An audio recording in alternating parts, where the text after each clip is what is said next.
We're talking about the other patriarchs. I'm hoping to end the book of Genesis today. I would love to do that, and we're actually in a really good spot timeline wise because we're going to do the first quarter of next year as well. And so, I mean, that's just a couple weeks away, but we're going to do that as well in this class. So we're really on pace. I don't know if you think this is going really, really slow, but we are right on pace. We're going to talk about how much time we've actually covered once we get to the end of Genesis, which again, Lord willing, will be today. And if not, it's your fault. It's not mine. I'm totally joking. I'm totally joking. But last week we were talking about Genesis 38, where the seed promise of Genesis 3:15 has gone to Abraham, Genesis 12, and is now passed on to Jacob and Judah. And we talked about how Judah is not the character, as we read some things that are mentioned about him, Judah is not the character that you would expect the seed promise to come through. We talked about Genesis 38 last week, where Judah is unrighteous and he sleeps with a woman that he thinks is a temple prostitute. And through that line and that whole encounter is who the seed is going to come from. That's where Jesus is going to come through. And it was just re-emphasizing the point that I hope that has been clear the entire class that we've been doing, is that these people are not the solution. Although God is using these people to accomplish his plan, they are not the solution. They need redemption just like anybody else, just like all of us who are here in the room. And God can use these imperfect vessels to work out his perfect plan. He doesn't need perfect people, which is such a comfort to me. I don't know if that's a comfort to you as well, but it's such a comfort to me. And we really talked about that, I thought, at length last week. Is there anything leading up to where we got to last week? We just got to where Judah has put his own life as surety for his brother. They're going back to Egypt to get more food because the famine is still severe. They're going to go back down, and Judah tells Jacob, I will be surety for my brother if we don't bring Benjamin back. Okay, any comments or anything, thoughts before we get into some of that? Okay, so over in, let's see, Genesis 43. Look at Genesis 43, please. And we talked about this last week. It's kind of funny when Judah is talking to Jacob, and Jacob's like, why did you even tell that guy you had another younger brother? Why would you even do that? And he's like, well, I didn't know he was going to tell me to go bring him to him. What did you think was going to happen? But then we read how in verse 9, 43 verse 9, how Judah says, I myself will be surety for him. You may hold me responsible for him. If I do not bring him back to you and set him before you, then let me bear the blame before you forever. For if we had not delayed, surely by now we could have returned twice. And we talked about last week, I think just for a moment, how I don't know about you all, but verse 9, if I didn't, I promise I don't mean this in like a prideful way at all. If I didn't know that this wasn't Jesus, then I would probably be like, that's got to be Jesus who's saying that. I will become surety for him, and you can hold me accountable for this man. It just screams about Jesus, and it's so different from what we've seen Judah up to this point. So they go down to Egypt. They're going to go get their food there. And in Genesis 44, we see where Joseph plants it's called a divining cup in Benjamin's sack as they're leaving, catches up with them. They come to the conclusion that whoever has this cup in their sack, they'll be put to death or to be Joseph's slave. And it was found in Benjamin's sack because Joseph planted it there. And so Judah falls to the ground and he begs Joseph to take him instead. And I really want to read that because the seed promise is going to go through Judah. So look at Genesis 44, please. And let's start at verse 16. So this whole thing, Joseph has this plot.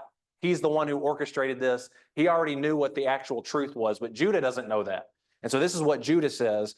And look at verse 16. Judah said, what can we say to my Lord? What can we speak? And how can we justify ourselves? God has found out the iniquity of your servants. Behold, we are my Lord's slaves, both we and the one in whose possession the cup has been found. Verse 17, but he said, far be it from me to do this. The man in whose possession the cup has been found, he shall be my slave. And as for you, go up in peace to your father. Verse 18, then Judah approached him and said, O my Lord, may your servant please speak a word in my Lord's ears, and do not be angry with your servant, for you are equal to Pharaoh. My Lord asked his servant, saying, have you a father or a brother? We said to my Lord, we have an old father and a little child of his old age. Now his brother is dead. Verse 20, that's important. He's saying, that Joseph is dead. They think Joseph is actually dead at this point. They don't know that he's talking to Joseph. What an amazing story. So he alone is left of his mother, and his father loves him. Verse 21, then you said to your servants, bring him down to me that I may set my eyes on him. But we said to my Lord, the lad cannot leave his father, for if he should leave his father would die. You servants, however, unless your youngest brother comes down with you, you will not see my face again. Thus it came about, when we went up to your servant, my father, we told him the words of my Lord. Our father said, go back, buy us a little food. But we said, we cannot go down. If our youngest brother is with us, then we will go down. For we cannot see the man's face unless our youngest brother is with us. Your servant, my father, said to us, you know that my wife bore me 2 sons, and the one went out from me, and I said, surely he is torn in pieces, and I have not seen him since. Talking about Joseph there. If you take this one also from me, and harm befalls him, you will bring my gray hair down to Sheol in sorrow. Now, therefore, when I come to your servant, my father, and the lad is not with us, since his life is bound up in the lad's life, when he sees that the lad is not with us, he will die. Thus your servants will bring the gray hair of your servant, our father, down to Sheol in sorrow. Verse 32, for your servant has become surety for the lad to my father, saying, if I do not bring him back to you, then let me bear the blame before my father forever. Now, therefore, verse 33 is so important. Please let your servant remain instead of the lad a slave to my Lord, and let the lad go up with his brothers. For how shall I go up to my father if the lad is not with me, for fear that I see the evil that would overtake my father? And I wanted to read all of those because Judah is sort of recounting everything that's happened up to this point. And this is just a very different Judah than what we saw at the very beginning of the whole storyline of Joseph. Because Reuben is the one like, hey, let's not kill this kid. He's coming out here. We don't like the guy. And he's obviously Jacob's favorite. He says, don't kill him. Let's just put him in this pit. And then Judah's like, hey, we can make some money off of this. Why would, what are we doing? Let's make some money off. So they sell his brother. And then later, Judah is, sleeping with someone who he thinks is a temple prostitute. He's not giving his sons to the wife that rightfully should happen. All this whole situation. But now we see Judah taking the place of Benjamin, being willing to put his own life on the line for them. And so with all the things that we know about Judah earlier compared to this, that is leagues different. And all of a sudden, I don't know about you all, but all of a sudden, seeing Judah do something like this sounds a whole lot like the seed that's going to come through his line. That's just amazing to me. Okay, any thoughts so far? Okay. Is this cool stuff to anybody? It's great stuff. You can't make it up. Let's see. So, let's see. There's so much I would love to talk about, but we're here in let's see. So at this, in chapter 45, Joseph can't contain himself anymore. He is, seeing his brother Judah, who he knows, this is the guy he's responsible for selling me into slavery and getting me into this whole situation in the first place. And hearing Judah say all of this to him, he can't contain himself. Look at verse 1 of chapter 45. He says, have everyone go out from me. So there was no man with him when Joseph made himself known to his brothers. Verse 2, he wept so loudly that the Egyptians heard it and the household of Pharaoh heard of it. So Joseph is just so affected that, okay, Judah is not the same as he was when he literally sold me. And that's just, he sees this change that's happening. It really is amazing. And so we're going to skip over some of this Joseph stuff because, again, we're talking about the line that goes through Abraham, through Judah. And we're going to see where these people, they're going to go back to Jacob and they're going to tell him what's happened. And we really need to see Jacob's reaction in chapter 46. So go to Genesis 46, please. And let's read the first 7 verses together, please. First 7 verses. Actually, let's look at chapter 45, the end of chapter 45. They went up, verse 25. Then they went up from Egypt and came to the land of Canaan to their father Jacob. They told him, saying, Joseph is still alive, and indeed he is ruler over all the land of Egypt. Just think if you're Jacob. For years and years and years, your son Joseph has been dead. He's dead. And they tell you he's in Egypt, he's alive, and he's the ruler over all of Egypt. Could you even imagine what your reaction would be to something like that? At the end of verse 26, he was stunned, for he did not believe them. No way. There's no way that's true. Verse 27, when they told him all the words of Joseph that he had spoken to them, and when he saw the wagons that Joseph had sent to carry him, the spirit of their father Jacob revived, And Israel said, "It is enough. My son Joseph is still alive. I will go and see him before I die." So Jacob has just learned that his son is still alive. He says, "That's enough." But then something really important to the whole scheme of redemption happens here in chapter 46. So in the first 7 verses, let's read these together. Israel set out with all that he had and came to Beersheba and offered sacrifices to the God of his father Isaac. God spoke to Israel in visions of the night and said, "Jacob, Jacob." And he said, "Here I am." Verse 3. I am God, the God of your father. Do not be afraid to go down to Egypt, for I will make you a great nation there. I mean, I hope you got lights and sirens going off in your head when you see, I'm going to make you a great nation there. Verse 4, I will go down with you in Egypt, and I will also surely bring you up again, and Joseph will close your eyes. Then Jacob arose from Beersheba. The sons of Israel carried their father Jacob and their little ones and their wives in the wagons which Pharaoh had sent to carry him. Then they took their livestock and their property, which they had acquired in the land of Canaan, and came to Egypt, Jacob and all his descendants with him, his sons and his grandsons with him, his daughters and his granddaughters, and all his descendants he brought with him to Egypt. Before we even get to the beginning of that, I really love the last part where it mentions his sons, his grandsons, his daughters, his granddaughters, the whole family, all of them together, they're going down to Egypt. I love that. But as we get to verses 3 and 4, that's so important in the scheme of redemption, because these promises that were given in Genesis 12 and then repeated to Abraham multiple times, one of those promises is that I'm going to make of you a great nation. And here is this same God. He says, I'm the God of your father. Don't be afraid to go down to Egypt, because verse 3, he says, I'm going to make you a great nation there. This is how these promises are going to be fulfilled. It's happening. Like, come on, go down there. It's fine. This is great. These promises that I made, it's happening. I'm going to keep these promises. And then he says, verse 4, I'm going to go down there with you to Egypt, and also I will surely bring you up again. Okay, so that's going to be important too, because part of Abraham's promises were about the land. Now we're going to know that it's not necessarily that Jacob is going to see the land promise fulfilled, but he says, I'm going to take you out of here again, and Joseph will close your eyes. So go down to Egypt. I'm going to make you a great nation there. He says that you're going to die there, but you're going to be brought up again, which is fascinating stuff, because he's going to go back to this land. And it's so important because this is the covenant. The covenant is repeated to Jacob in this time, because you just imagine this time period. He has thought that his son is dead for years and years and years. Now his son's alive. He's ruler over Egypt. He makes these sacrifices and offerings to God, and God repeats the covenant to him. I mean, don't you think that would just lift him up beyond all belief? I mean, he would just be, I don't even know. He obviously he couldn't walk because he was on these carts, and he's a really old man at this point, but I don't know as he's bumping along, getting down to Egypt, I don't know if he's smiling or not, but it's got to be different than what it was all these years that he thought Joseph was dead. Amazing. Okay, any thoughts up to this point? Okay, so the covenant is repeated in chapter 46, down in verse 27. It says, the sons of Joseph who were born to him in Egypt were 2, and all the persons of the house of Jacob who came to Egypt were 70. So 70 people go down to Egypt, the whole family, and I mean, 70 is already a lot of people, but God said, I'm going to make you a great nation in Egypt. 70 people in all who go down. In chapter 47, we're going to skip over some stuff, but basically they come to Pharaoh and they live in the land of Goshen. They're going to be shepherds, and they're going to tend these flocks because that's disgraceful to the Egyptians. And they're obviously not a threat. So, okay, you go live in the land of Goshen, you go do your thing.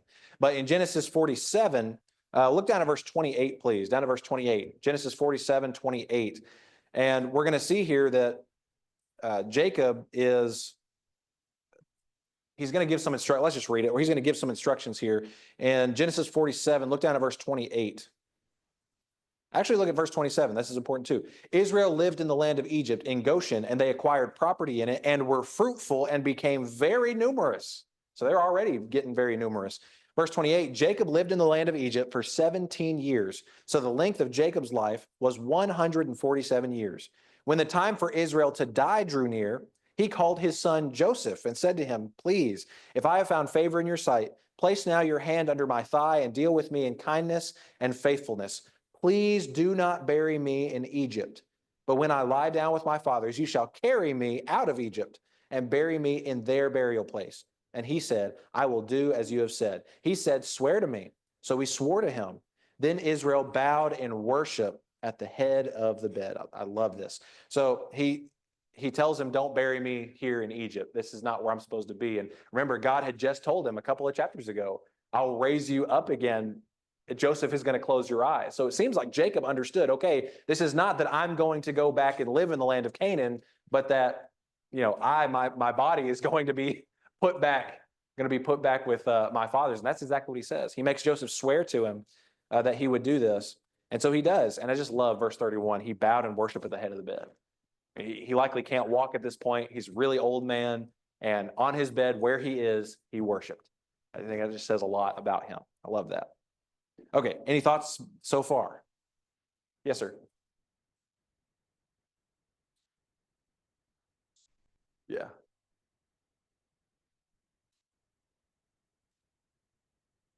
hmm Yeah, for sure. I love that.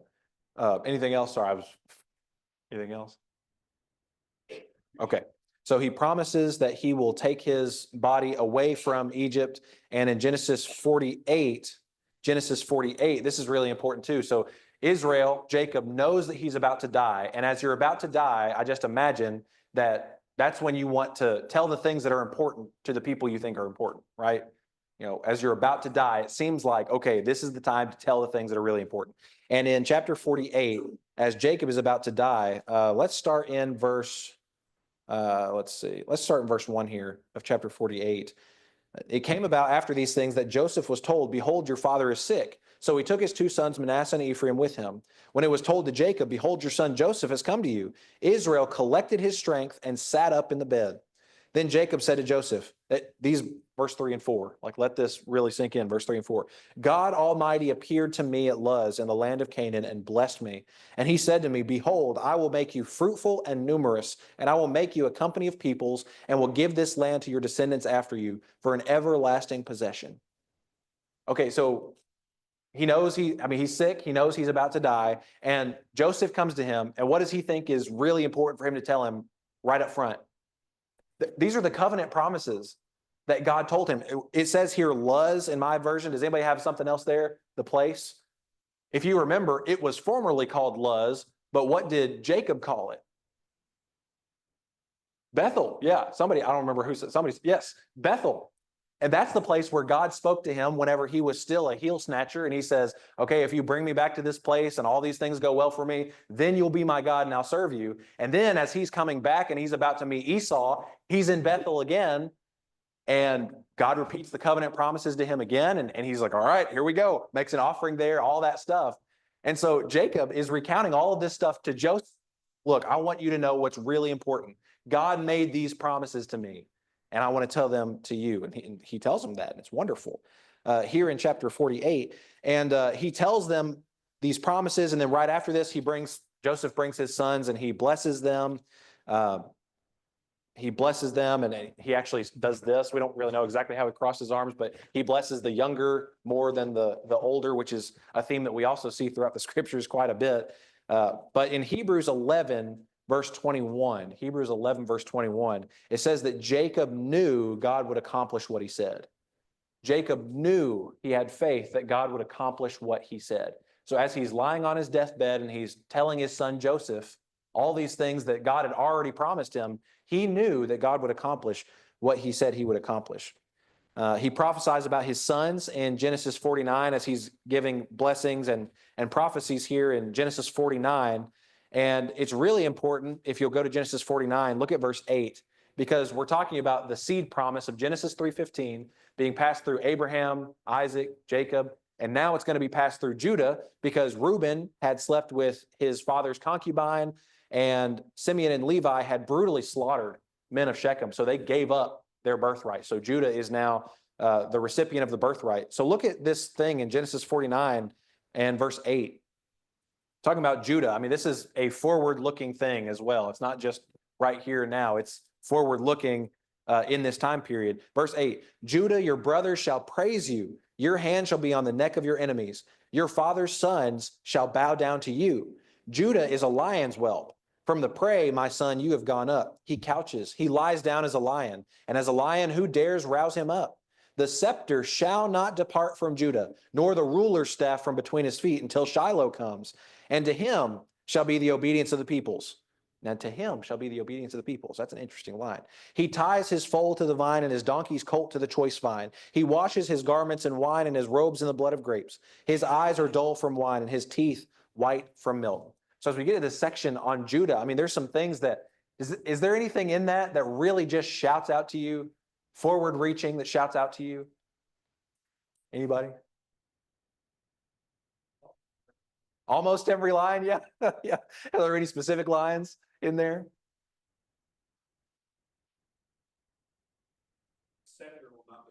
Yeah. Yeah.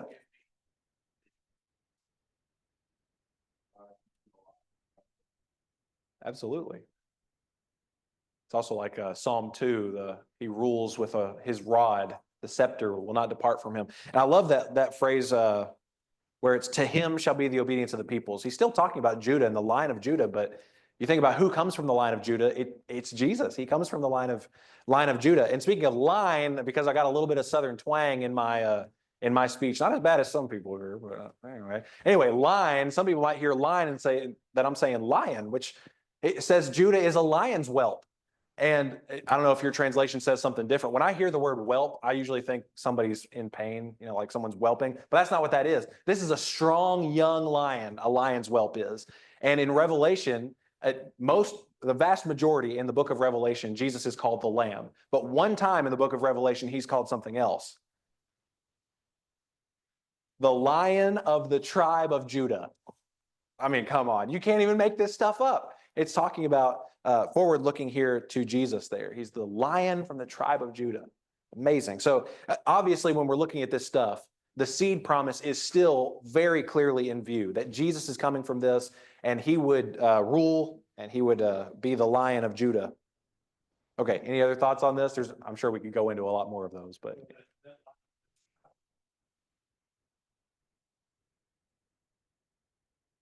Yeah, until he comes to whom it belongs, Shiloh. Absolutely. I mean, when you think him to whom it belongs, when we read through Colossians, just a couple of weeks ago, we were talking about being thankful and we went through Colossians. Through him were created all things, for him and by him, all things were created. For him and by him, because he's God, it all belongs to him anyway. But yeah, until he who comes to whom it belongs to. Yeah, what a phrase. Okay, any other thoughts? Okay, so clearly we have not just what's happening right here and now in Genesis being discussed, but there are very forward-looking things being discussed at the same time. We read the section on Judah, but look down at verses 29 through 32, please. 29 through 32, same chapter, Genesis 49, 29 through 32. So after he says all these blessings and prophesies of what's going to happen, verse 29, he charged them and said to them, I am about to be gathered to my people. Bury me with my fathers in the cave that is in the field of Ephron the Hittite, in the cave that is in the field of Machpelah, which is before Mamre, in the land of Canaan, which Abraham bought along with the field from Ephron the Hittite for a burial site. There they buried Abraham and his wife Sarah. There they buried Isaac and his wife Rebekah. And there I buried Leah. The field and the cave that is in it, purchased from the sons of Heth. And when Jacob finished charging his sons, he drew his feet into the bed and breathed his last and was gathered to his people. I mean, it's really significant because he's giving them these instructions, but as we noted from Hebrews chapter 11, Jacob knew that God was going to accomplish what he told him he would accomplish. And earlier, one of the things he said was, Joseph will close your eyes and you'll be taken out of this place. So when he tells them, don't bury me here, bury me in this family burial site, it's really significant. One of the interesting things, this is kind of a side trail, not as important to what we're talking about, but if you notice, Abraham and Sarah are buried there, Isaac and Rebekah, and then Leah's buried there. He wants to be buried there, and it's going to be Jacob and Leah. Well, who was the wife that he loved more? The wife that he loved more was Rachel. But she was buried on the way as they're going somewhere else. But here's Leah, who was the unloved one, who really Jacob means the one to snatch the heel and kind of trip. She really kind of got, I don't want to say led on because that's not a great way to say it. She really kind of got the raw end of the deal with Jacob. And yet Leah is the one who's glorified in their burial. I love that. Yes, sir. She is the mother of Judah. Yes, let's go. Thank you. Yeah. Oh, that's something, man. Let's talk about this some more. Let's go. Let's dig into this. I appreciate that so much. Yeah, she's the mother of Judah. So, I mean, how much better can you get? You can't. You can't. Okay, any other thoughts or comments so far? Okay. So in Genesis 50, which is the last chapter of Genesis, 54 years after the death of Israel, after the death of Jacob, and we know that because of what it's going to say about the length of Joseph's years and the length of Jacob's life years. So 54 years after the death of Israel, Joseph said to his brothers that God would take them out of the land of Egypt. Look at verse 22, please.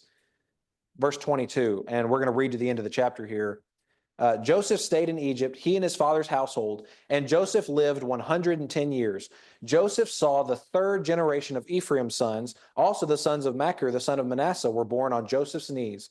Joseph said to his brothers, I am about to die, but God will surely take care of you and bring you up from this land to the land which he promised an oath to Abraham, to Isaac, and to Jacob.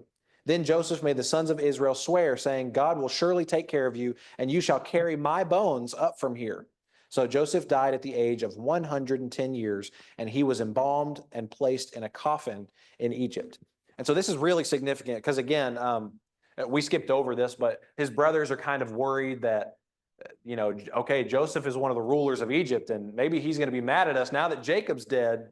Okay, maybe he's going to come after us. And Joseph has this wonderful attitude. And he's like, God meant it for good. I know you all meant it for evil, but God meant it for good. And here I am in this position. This is wonderful. But 54 years after Jacob has died, notice the thing that Joseph, as he's about to die, again, if you're about to die, it seems like you want to impart some knowledge that's really important, the things that are the most important to you. What he mentions is the covenant promises of God that Jacob had told him just a couple chapters ago. You remember that? Where Jacob repeats those promises to Joseph. It's not those covenant promises aren't going to come from the line of Joseph. It's going to come through Judah, but the nation and land promise are going to be fulfilled sort of because of what happened to Joseph. And he says, God will take care of you. He will bring you up from this land to the land which he promised an oath to Abraham, Isaac, and Jacob. So Joseph understood, we're in Egypt. I'm being blessed tremendously by God. I'm a ruler. Everything here is fine, and I'm taking care of my family. Our family is multiplying. But Joseph knew this is not where we belong. This is not where we're going to fully end up, because you're going to be taken away from this place to the place that was promised Abraham, Isaac, Jacob, which is amazing to me, because if there's anybody who you would think would be like, we're fine in Egypt, it'd be Joseph, right? I mean, he's got it made. No problems for him in Egypt, but he's like, this is not where we belong, because God promised us a land, Abraham, Isaac, Jacob, and that's where we're going to go. Okay, any thoughts on that? Okay. Well, just think about this too. I mean, the entire book of Genesis is about God's plan to release mankind from the bondage of sin. I think it's so appropriate that in the last 4 verses, we get a reminder of the covenant promises to Abraham, Isaac, and Jacob. Don't you think that's intentional? I mean, at the very end, it's the end of the book, but it's not the end of the story for sure. And he's saying, let's just remember what's about to happen. Let's just remember where all these things are headed. God will take care of you, and he is going to accomplish his covenant promises that he made. Okay. Yes, sir. It is sort of just a wonder. I hadn't thought about this until just now. About like in verse 24 where he said to his brothers, and we're being told that Joseph is himself dying at the age of 110. He was number what in birth order? Like 11. So how many of the brothers literally are still alive at that moment, in time, versus like, is he telling his sons, his nephews, nieces, all, who is he actually telling? It's just a wonder to me. It's always been a point that I've taken about the naming of Judah and how he got named, like how that passed on and how he became the one that the line went through. but then, Joseph becomes more of the patriarch in a sense of the one who's sort of controlling the family in a sense, and trying to pass on all the knowledge and the instruction and how family should be. So it's a wonder who he's actually being able to pass it on to at that time. Yeah. I think, yes, in those 54 years, everything recorded for us, but they had to have some amount of family relation, like keeping that family alive and in a controlled, sense of staying together as a family. So again, obviously, we get to see more of that coming book, but they obviously still had to stay together. And it's just, again, to your point that you make, it is amazing that all of this sort of thing is taking place. Mm-hmm. Yeah, and to that point, thinking of families, Joseph here obviously has something really good going on with his family. We don't have the 54 years or how their interactions work, but he was I can't remember the word right now. It just slipped my mind. But when people have wronged you and you are just good to them in return, he knew that God was the one who was blessing him. And to all of that, as good as Joseph is, as good as he is, and by the way, we didn't spend a lot of time on Joseph intentionally because of this, but there's a lot of Jesus shadows in Joseph. But as good as Joseph is, even Joseph isn't the solution to the problem. The problem of sin is still readily apparent and is still everywhere and rampant. And in this last thing, in the final verses of Genesis 50, in the final verses, he's talking about these covenant promises through which the actual solution is going to come. So even Joseph knows that he's not the solution, as great as he is. I mean, I don't think we read one bad thing about Joseph and his family interactions. I mean, really, Joseph is not the solution. He is just part of God's plan to bring about the solution. And so I think when we see things like that, like not even Joseph is the solution. Wow. I mean, I don't know about you all, but that's really impactful to me. And one of the things about Joseph is he also was saying, take my bones away from here. He didn't want to be buried in Egypt, just like Jacob, his father, had said. And we actually see that accomplished in the book of Joshua as they're conquering the land. And they take his bones with them. They take them out. We're actually going to notice that too when they actually leave.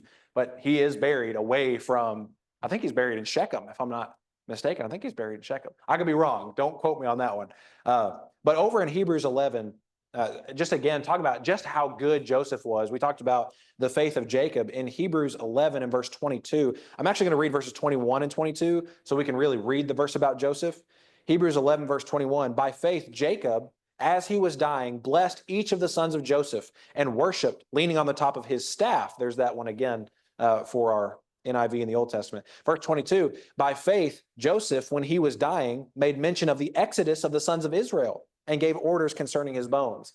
And so that is such a significant event that the writer of Hebrews said that took serious faith to say that, to mention the exodus of the sons of Israel. He's saying, this is not our permanent home here in Egypt. Although Joseph had it made in Egypt, he said there were promises made to Abraham, Isaac, and Jacob.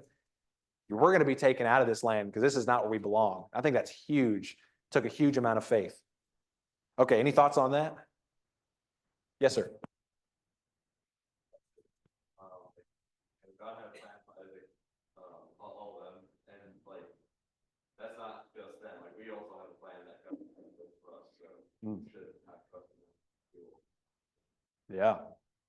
Yeah, for sure. And especially as we're talking about, that's a great lead into the book of Exodus. We're not quite there yet, but that is a great lead in. If you think about Hebrews, the end of Hebrews 3 and into Hebrews 4, where it's talking about those who were supposed to enter into God's rest, into the promised land. They didn't because it wasn't united by faith in those who heard. That's what it says in chapter 4, verse 3, I think. The word that they had been preached, like, hey, I'm giving you this land, I'm giving you this rest, wasn't united with faith. And so without faith, it's impossible to please him. And in chapter 4, now therefore, since there remains a promise of his rest, let us worry, if we don't pay attention, if we don't have faith, all that. Yeah, absolutely. Any other thoughts so far? Anybody ever think we were going to get to the end of Genesis? Okay. We're really on pace, and this is why I say that. We just covered this is very roughly 2,300 years. I mean, there's all kinds of debates. You can read all kinds of stuff about it. The point is, this is thousands of years that we just covered in the book of Genesis. And this is the beginning of where we see the need for redemption, where we see God actively working in the life of man to accomplish his purposes. We've already seen where not even a famine, not even all these bad things can stop God's plan. And it's really, I mean, timeline-wise, things are going to move a little bit quicker, although we're going to spend some more time on some minute things. Just for a reference, when the Israelites spend some time at Mount Sinai, they spend about a year at Mount Sinai, and that's going to be like the middle of Exodus all the way to Deuteronomy almost. And so that's a lot of text that's covered in about 1 year of time versus 50 chapters that covered 2,300 years of time. So timeline-wise, things are going to move along pretty quickly, but there's some things that we need to really focus in and hone in on. So the last section that we just talked about in the book of Genesis, it appropriately looks back on the land promise that was given to Abraham, Isaac, and Jacob in Genesis 12 that would bring about the seed promise of Genesis 3:15. Remember, these first two promises about the nation and land, they're important, but they're really only important because it brings about the seed promise through whom all the nations of the earth, all people will be blessed. And the whole book of Genesis is about God's plan to release mankind from the bondage of sin. And that's why I wanted to spend a little bit of extra time on the last half, because sometimes we get to Abraham and we say there's three promises and we go, okay, now let's jump to where they're fulfilled. Well, it passed through a couple generations first, and there's some important information there that we needed to look at. And so let's look at Genesis 15 really quick. Genesis 15. Because before we get into Exodus, I think it's important for us to know, again, that none of this is a surprise to God. None of the things that are going to happen as we get into Exodus are sort of last minute God making an audible, okay, this didn't work out the way I wanted it to, so let's throw a Hail Mary at the end of the game. Like, it's not this at all. So look at Genesis 15. Genesis 15, look at verses 13 through 16, please. 13 through 16. God said to Abram, know for certain that your descendants will be strangers in a land that is not theirs, where they will be enslaved and oppressed 400 years. But I will also judge the nation whom they will serve, and afterward they will come out with many possessions. As for you, you shall go to your fathers in peace. You will be buried at a good old age. Verse 16. Then in the fourth generation, they will return here, for the iniquity of the Amorite is not yet complete. Genesis 15. I mean, that's significantly before all the things that we're going to read about in the book of Exodus. And God is telling Abraham, your descendants after you, they will be enslaved, they will be oppressed for 400 years in a land that's not theirs. This is years and years and years before they've even gone to Egypt. And he says, this is what's going to happen. It is what's going to happen. Verse 16, he says, in the fourth generation, they're going to return here. He says, for the iniquity of the Amorite is not yet complete. By the way, that last line, the iniquity of the Amorite is not yet complete, just shows God's nature as well, because he gives people chance, and time to repent and time to turn to him until the bowl of his wrath is full. There's only so much iniquity that God can take before he pours that bowl out. But God was telling Abram, this is what's going to happen. We're going to see that's exactly what happens. Exactly. Okay. Any thoughts? I mean, that's the end of the book of Genesis as we're talking about the scheme of redemption here. Any thoughts, questions? Yes, sir.